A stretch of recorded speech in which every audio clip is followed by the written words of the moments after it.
Praise the Lord, our daily bread. 1 John chapter 3, verse 9. Whoever is born of God doesn't commit sin, because his seed remains in him, and he can't sin because he is born of God.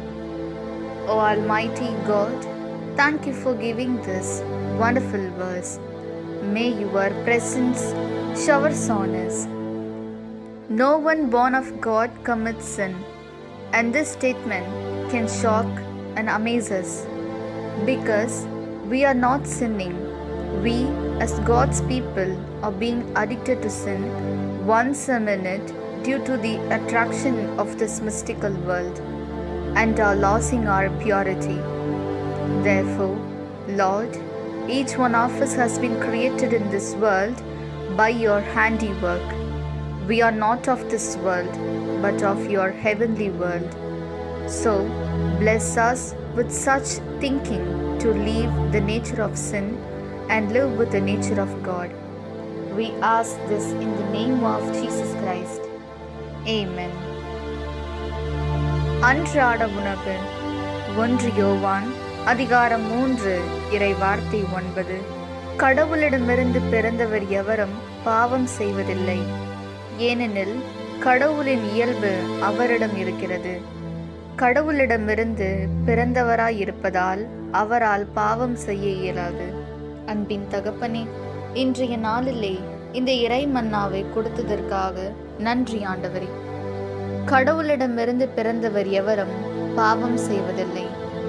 இவ்வார்த்தை நமக்கு அதிர்ச்சி தரக்கூடியதாகவும் வியப்பூட்டும் வகையிலும் இருக்கின்றது. ஏனெனில் நாம் பாவம் செய்யாமலா இருக்கின்றோம்?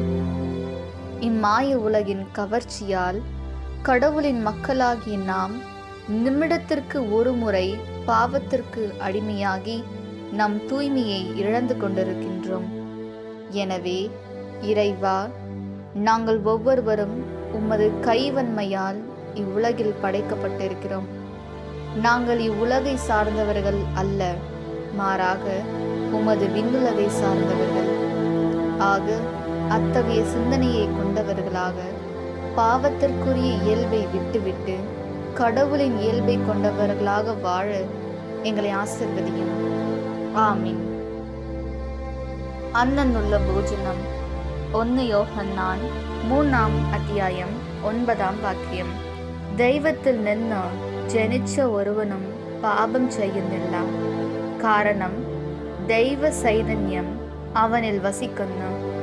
അവൻ ദൈവത്തിൽ നിന്ന് ജനിച്ചവനായതുകൊണ്ട് അവന് പാപം ചെയ്യാൻ സാധ്യമല്ല.